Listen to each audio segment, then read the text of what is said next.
E vamos lá, vamos de Monarch Talks, porque vocês lembram que há, sei lá, 10 anos atrás não se falava em outra coisa além da nova ordem mundial? Pois é, segundo esse convidado aí do Monarch, a nova ordem mundial são as inteligências artificiais. Aliás, a inteligência artificial, nós temos que ter um pouco cuidado com ela aí também, né? Porque ela pode também fazer o cidadão virar doutor sem estudar. Exatamente. Não só isso, ela pode substituir as pessoas. Se você for no meu Twitter Chocolate Fábio, você vai ver que, olha como é que tá minha bio no Twitter aqui, ó. Professor doutor na Unico. O que é a Unico? A Unico é uma piada que o Luigi, do Luigi Verso, que é uma entidade fictícia para denominar aquelas pessoas que são super inteligentes sobre todos os assuntos. Então o cara, ele palpita sobre economia, mas não é um palpite normal. Ele literalmente age como se fosse um especialista. Aí a gente costuma dizer que esse cara é um doutor na Unico. De piada, eu coloquei isso na bio do meu Twitter. E acho que até em outras redes sociais coloquei também. Mas o que tem de gente que, quando vai me criticar no Twitter principalmente, o cara vai reclamar de uma coisa que eu postei, aí ele fala, tinha que ser professor dessa Unico mesmo, tinha que ser um doutor na Unico. Eu acho sensacional que as pessoas caem no bait. Sim, isso é gravíssimo. Então, e o que a gente vai fazer no capitalismo quando uma máquina puder fazer o seu, o meu, o trabalho de todo mundo? Monark, camarada? Vocês notaram? Vou repetir. Monark perguntou. O que a gente vai fazer no capitalismo quando uma máquina puder fazer o seu, o meu, o trabalho de todo mundo? Nós vamos fazer revolução, Monark. Como que a gente vai ganhar dinheiro, mano? Ninguém vai ganhar dinheiro. Haverá uma contra-revolução, como houve a Revolução Francesa lá. Como você vai colocar o maquinário todo... Aqui agora o carro dirigiu a Tesla, tá aí o carro... Dirige sozinho, os Uber. São 1 milhão de Uber no Brasil. Uber. Pra onde eles vão? Ó, esse papo do carro que dirige sozinho, gente, isso aí foi um dos maiores clickbait dos últimos tempos, assim, sabe? Eu acho que só deve estar atrás de criptomoedas e metaverso. Tem um vídeo do Normose muito bom a respeito do Uber. O que o Uber fez? Ele se criou nesse papo de que, ó, a gente tá fazendo isso aqui agora, mas o futuro são os carros autônomos e a gente tá desenvolvendo isso daqui, então um dia vai ter. E o Elon Musk também entrou nessa. Só que eles não te contam, no caso do Elon Musk, que o Elon Musk ganhou um puta investimento do Estado americano, para poder desenvolver aí o seu carro autônomo, que é o que mais a gente escuta falar, mas outras montadoras já têm. Mas no caso da Uber, a Uber está muito atrás dessa brincadeira. Tanto que uma segunda empresa que a Uber criou, que é um outro unicórnio, também vem nesse papo. Então, assim, muitas dessas empresas, eles ganham dinheiro de especulação. Então, os caras vão lá e falam, nós estamos montando uma empresa que vai ser de carro autônomo. Aí a galera inocente vai para o mercado financeiro, né? Mercado de ações, e eu vou comprar ações dessa empresa porque o futuro é o carro autônomo. O que vai acontecer? O que eles vão fazer? Vão fazer nada, não vai ter outro emprego. Aí o que haverá? Reação. O povo vai para a praça pública. Eu quero trabalhar. Então a gente tem que ter muito cuidado com a inteligência artificial. Isso é muito perigoso o que está acontecendo. Tem que ter limites. Então, ontem, inclusive, saiu a conferência anual do Google, o Google I.O., e obviamente o papo também foi sobre inteligência artificial. E a gente está vendo que no primeiro momento que as inteligências artificiais vão causar no mercado de trabalho é uma necessidade de atualização dos profissionais. Eu volta e meia fico pesquisando, fico testando uma ou outra e fico, cara, as possibilidades são realmente enormes. Mas vocês podem ter certeza que daqui a pouco as empresas no Brasil vão começar a exigir isso nos currículos. Pode ter certeza. Assim como eles exigiam lá no passado datilografia, depois informática, eles vão começar a pôr essa parada em exigência curricular. E, infelizmente, para poder pagar cada vez menos. Então, mas o plano dos globalistas é esse. Você controla a sociedade, deixa todo mundo numa ditadura. Está acontecendo isso lá na Inglaterra com as cidades de 15 minutos. O cidadão só vai poder sair do distrito dele 100 vezes por ano. Isso é lei que está passando lá, tá ligado? Quê?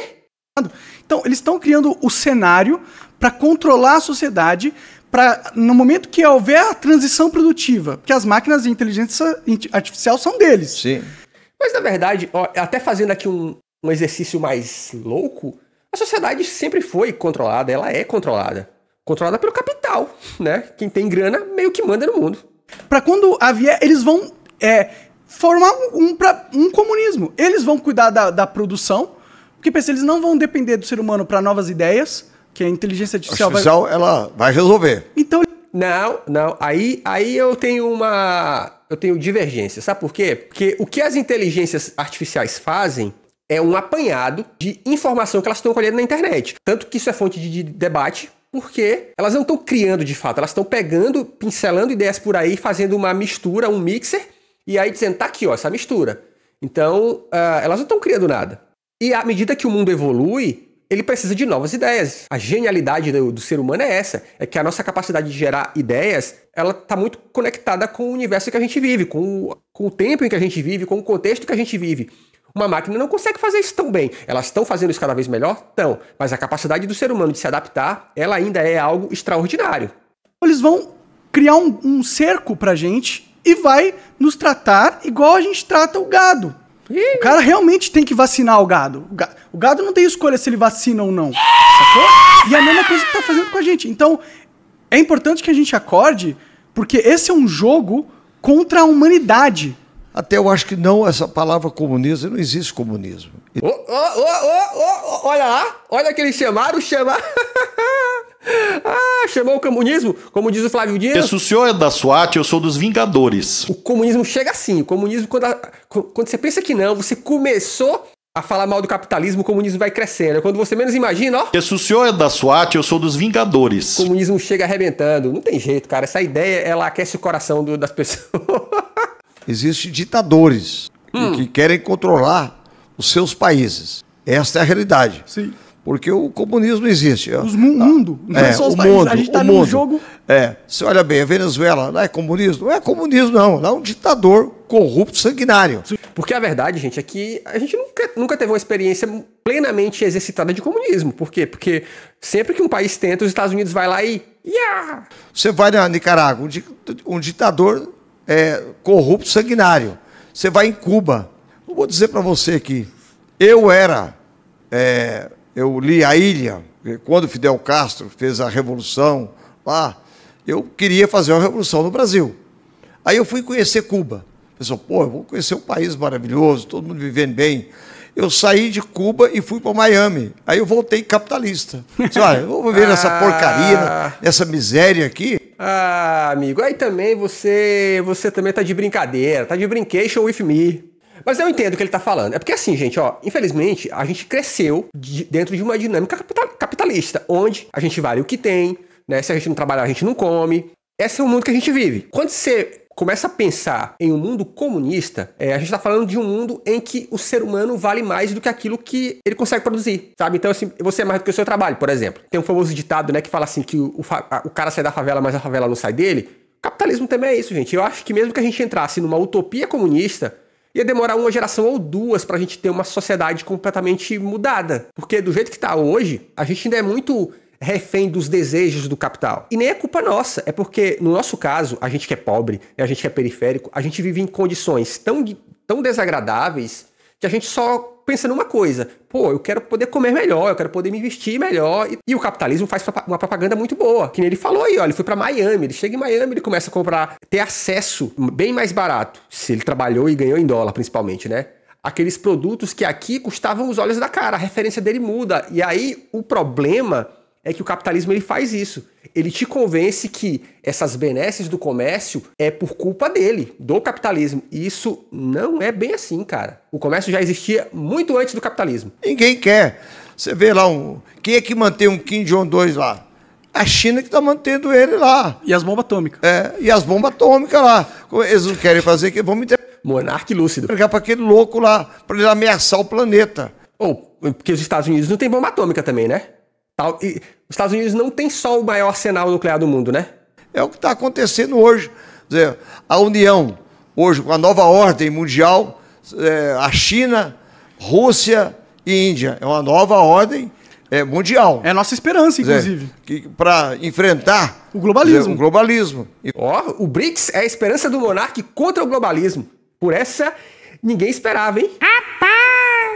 Enfrentar a Europa, enfrentar os americanos e os canadenses aqui. E que não são nem o europeu, não são as pessoas eles são gados também, tá que ligado? nós aqui todo mundo é gado, hein, Monark? da América Latina somos bucha de canhão. Total. Qualquer coisa que nós falarmos aqui na América Latina aqui, nós estamos falando bobagem. Qual o poder que nós temos da América Latina de influenciar numa luta lá da China, com a Rússia, com a Índia, Nós temos sim, amiguinho. E o nome disso é política externa, né? Há quem chame isso, inclusive, de guerra por proxy. Porque pensa aqui comigo, querido especialista que está com o Monark, olha só. Quem é o maior parceiro comercial do Brasil? A China. A China está muito próximo disso, principalmente porque a China se tornará a próxima economia, a grande economia global, né? A primeira economia do mundo. Então, é uma inocência achar que nós somos pequenos, michuruquinhas. Não é bem assim não, tá? A gente tem que parar, como diz aí o Nando Moura, tem que parar de ficar naquele... Ui, que sofrimentinho! Porque a gente tem um papel fundamental e o Lula tá mostrando isso, tá? Porque goste você ou não, foi lá na China, enquadrou o Xi Jinping e mandou um... Pô, vamos se meter aí no rolê. E o que ele disse, deixou os Estados Unidos, né, todo dia. Aí o presidente Lula tá falando umas paradas aí que não são reais, né? Ficaram pistolito. E depois do outro lado, outro bloco, que é ocidental, e tem a parte oriental também, que você pega lá a Coreia do Sul e o Japão também, que tem um pacto aí com a OTAN também. Então, nós estamos vivendo um momento que eu jamais pensaria em viver ele nesse momento agora. É uma mudança de paradigma global, né? E muito necessária, porque a galera que domina o bloco de poder ocidental, os caras estão malucos, mano. Os caras estão doidos, eles adquiriram tanta técnica e tanto poder que eles estão se sentindo acima da humanidade. E isso é muito preocupante, porque você já viu o Fórum Econômico Mundial, Klaus Schwab falando? Sim. O cara fala que quer reduzir a população. E quando o cara fala, é melhor você prestar atenção no que ele está falando, porque ele comanda. Faz parte do grupo que comanda essa oligarquia. O Jorge Soros. Sim. Mandou um Jorge Soros, daqui a pouco ele manda o Foro de São Paulo. Mas uma curiosidade, assim, de fato, a gente não pode ignorar o que essa galera que tem não só muita grana, mas poder tá pensando. Eu lembro que, não deve ter 2 anos, rolou uma notícia na internet de que o nosso amigo Bill Gates, que o Bill Gates tá aparentemente virando um velho maluco, ele teve a seguinte ideia. A ideia do Bill Gates é que, para poder combater o aquecimento global, qual era o plano? Encher a órbita terrestre de um monte de satélites que em determinado momento eles criariam uma sombra e aí você literalmente está protegendo a Terra do Sol, sabe? Então, tipo assim... E aí, a pergunta que sempre fica é, qual a chance disso dar merda, né? Que inclusive é até um debate mais profundo sobre a soberania aeroespacial. Porque pensa um pouco, se um avião de qualquer outro país entrar no espaço aéreo brasileiro... o exército vai lá e dá uma prensa e pode ter abate, aquela coisa toda, e não só no Brasil, como em qualquer outro país. Mas e um satélite que fica variando pelo espaço aéreo de um país também? Não deveria também haver, se é que já não há, mas pelo menos algo mais claro sobre uma soberania aeroespacial, porque o Elon Musk tá metendo satélite aí à torta direito. Então, assim, eu acho que são coisas que a gente de repente nem pensa, mas que também deveria pensar, porque no mundo com cada vez mais bilionário maluco, né, esses caras sempre vão tentar explorar aquilo que ainda não é regulamentado. Por exemplo. E eles todos falam a mesma coisa. Disso, Sim. O linguajar é o mesmo. Quer dizer, querer controlar a humanidade. Quer dizer, isso está claro aí, que tem pensadores aí, esse pessoal do poder econômico aí, do globalismo aí, eles querem comandar sim. Ele está falando aí que os caras falam tudo da mesmo linguajar, né? Mas essa galera também fala a mesma coisa, né? É globalismo, Jorge Soros. Olha, não, ali naquele país só pode nascer tantas pessoas, naquele outro lá, você tem horário de dormir, quer dizer, ninguém quer ser controlado. Não. Ninguém aceita ser controlado. Essa é a realidade. Não, a gente vai pra guerra antes disso acontecer. É claro, vai vir a guerra. Agora, eu fico muito triste você ver um povo escravizado, como você vê na Venezuela, escravizado, porque o cidadão tinha sua propriedade privada. Olha, o fetiche da propriedade privada. E ele perdeu para o governo, porque houve um movimento de um ditador de apropriar dos seus bens. Como hoje. Dizer, mas você sabe que isso rolou no Brasil também, né? Porque o que o Collor fez quando ele se apropriou das cadernetas de poupança da galera? E o Brasil é capitalista, hein? Nós estamos aprovando lá, e já vai instalar agora a CPI do MST. Por quê?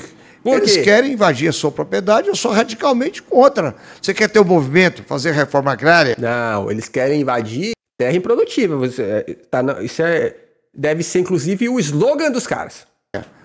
Tudo bem, mas como que é a reforma agrária? O governo tem terras do INCRA, tem terras do governo federal. Agora, se tem uma terra, o cidadão, que é um traficante lá, ele pegou essa terra, o governo tomou, ele tem que tomar. O cidadão que é um corrupto, comprou lá 10 mil alqueires de terra lá, dinheiro de corrupção. Então pronto, faz a reforma agrária. Mas como é feita essa reforma agrária? Não jogar o cidadão lá na terra, faz um módulo de 5 alqueires para ele, mas não coloca casa para ele morar, não tem energia, não tem água tratada. No país, né? Mas na verdade, a reforma agrária, do jeito que deveria ser, é exatamente como ele está falando. Você não pega só o cara e diz assim, ó, tá aqui esse terreno no meio do, sei lá, do meio do mato aí, te vira aí. Não, você precisa demarcar, aí você precisa criar o mínimo para que o cara consiga plantar, e depois que ele plantar, né, trabalhar na terra, porque geralmente o movimento sem terra é muito ligado à agricultura, que ele possa tirar essa produção, né, escoar. Não tem água tratada, não tem semente, não tem trator, o que ele vai produzir? Nada, é mais um miserável. Então vamos fazer uma reforma agrária séria, mas sem invadir propriedade. Invasão de propriedade, o Congresso Nacional, uma parcela do Congresso Nacional do qual eu faço parte, eu não permito. Então nós queremos Eu não permito. endurecer o jogo lá, o governo quer fazer... Vai lá a CPI do MST, que vai ser instalada agora. Eu não sei se eu estarei lá, porque ainda não conversei ainda com o meu partido, mas se estiver lá, eu sou da linha dura. Quer dizer, eu defendo a política liberal, mas social. Você tem que preocupar também com o ser humano. O ser humano tem que ter o direito de comer... O problema é que não é feita a reforma agrária, né? Não. Olha aí o camarada Monark. Isso que legitima o MST, não, né? Joga ele lá, na terra lá. E o cidadão fica lá 1 ano, 2 anos, 3 anos, ele vende a propriedade. Ele passa ela para frente e vai embora. Agora, a reforma agrária também, Monark, você tem que fazer ela com quem tem o cheiro da terra. Não adianta você pegar um cidadão aqui de São Paulo, que não tem conhecimento de terra, vou entregar para ele um módulo de terra. Ele vai ficar um mês lá e volta para São Paulo novamente. Não, peraí. Tá, eu entendi, tá? Mas, geralmente, quem tá... Geralmente, quem tá lá no Movimento Sem Terra não é gente que tem a vida agrária, a vida rural, não é isso? Ou tu tá me dizendo que o cara tá saindo da cidade para invadir terra no interior do Mato Grosso? Vai conseguir tirar a eficiência da terra, não, né? Então, aquele que conhece a terra, o cheiro da terra, que trabalha com a terra, esse sim, você tem que entregar a terra para ele. Ah, mas aí também eu acho isso um papo muito, muito do além, sabe por quê? Porque eu tenho certeza que grande parte de grande fazendeiro no Brasil, não tem esse conhecimento de terra, não. Não tem mesmo, tá? O que ele tem é grana, porque ele contrata gente, contrata agrônomo, né, faz consultoria com a Embrapa, vem lá o cara das sementes alguma coisa e fala pro cara, essa semente aqui é a top, vende pra ele. Ele não tem essa noção toda, não. Ele sabe o preço do grão no mercado. Se eu tenho uma propriedade lá de 10 mil alqueires, eu não quero produzir mais. Então eu quero vender para o governo. O governo paga o preço, né, o preço justo. Você não vai também... Eu tô sentindo um cheiro estranho. Pegar e pagar o preço que você quer. Sim. Aí não, você está apropriando de um bem que não é seu. Você lutou, trabalhou, conquistou. Então... Conquistou como, né, cara? Ó, assim, a gente tem um problema no Brasil que é a grilagem de terra. O que ele tá sugerindo é que se o cara tem uma terra, seja lá sobre qual circunstância ele teve essa terra, mas ele tem lá uma fazenda. Aí ele não quer mais produzir, como ele mesmo diz, então o que eu vou fazer? Eu vou vender para o governo, mas o governo tem que pagar o que ele quer. Olha que lindo, né, cara? É uma especulação imobiliária pro governo. É lindo pra caramba, né? Então, tudo isso a gente está preocupado e vamos debater esse assunto com muita seriedade lá no Congresso Nacional, garantindo o direito de propriedade, que é legítimo, está na Constituição. Sim, sim. É importante a gente garantir isso aí realmente. Aí, especialista, saímos de inteligência artificial, fomos parar em reforma agrária, porque assim, papos lúcidos com o Monark, sempre juntos. Mas é isso, se inscreve no canal, porque aqui tem vídeo todo dia.